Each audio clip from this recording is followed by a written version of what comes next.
Buenas tardes, licenciado Andrés Cadena, soy el alumno Samir Bustos y en el día de hoy le vengo a hablar sobre qué es el militarismo. Bueno, pues el militarismo, según el DRAE, es el predominio de lo militar en la política y el gobierno de una nación. El historiador español Eduardo González Gallega lo ha definido como la impregnación de la estructura y los valores castreses.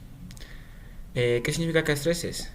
Centralización de la autoridad jerárquica, disciplina, conformismo, combatibilidad, nacionalismo extremado. En el Estado y en la sociedad civil, lo que implica una quiebra abierta o no de la supremacía del poder civil por parte de los militares.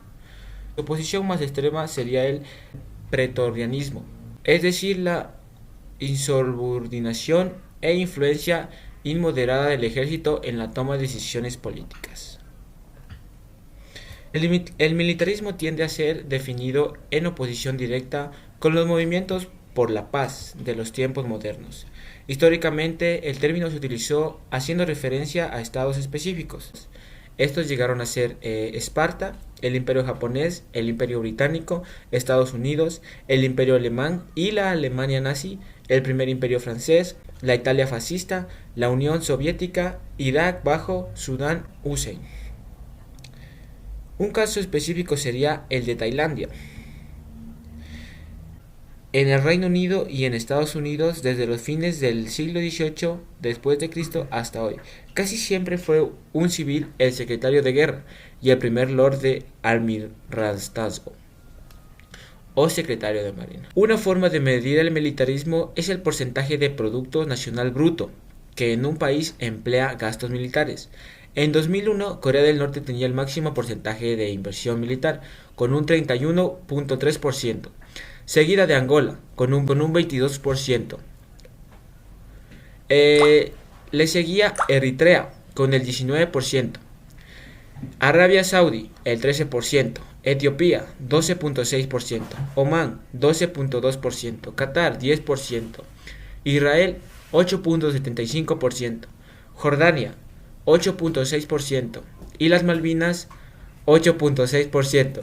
El mayor gasto en términos absolutos, sin embargo, es el realizado por Estados Unidos. Bueno, en pocas palabras, el militarismo es la doctrina por la cual las Fuerzas Armadas ejercen una influencia dominante en una nación, su gobierno y su política. Ahora que ya conocemos un poco sobre el militarismo, les voy a hablar sobre la Revolución Francesa. Bueno, la Revolución Francesa, también conocida por varios autores como la Revolución de Marzo o la Revolución de 1845, se desarrolló el 6 de marzo y 17 de junio de 1845 y fue un movimiento armado revolucionario. En Ecuador se enfrentó a las fuerzas de apoyo al presidente Juan José Flores y a las facciones rebeldes, opositoras marxistas. Esta revolución es el primer movimiento armado que se dio en el país desde su creación en 1830. Se inició en la ciudad de Guayaquil y finalizó en la hacienda de Virginia, en los alrededores de Babahoyo.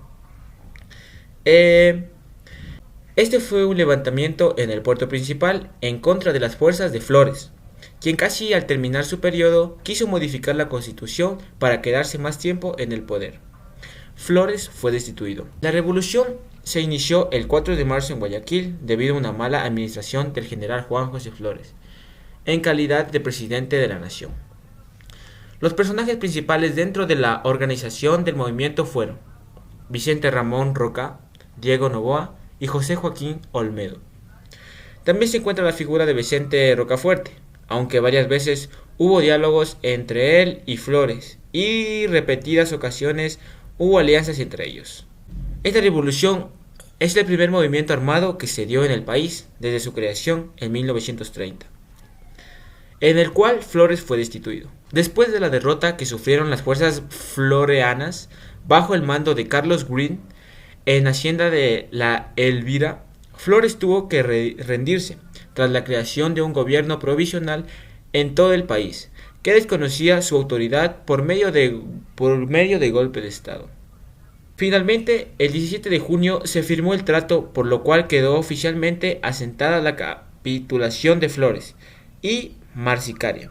El inicio de una nueva forma de gobierno en el país de carácter civilista militar, conocida como periodo marxista. En resumen, la revolución marxista fue un movimiento armado revolucionario que enfrentó a las fuerzas en las que apoyó el presidente Juan José Flores y a las facciones rebeldes opresoras marxistas.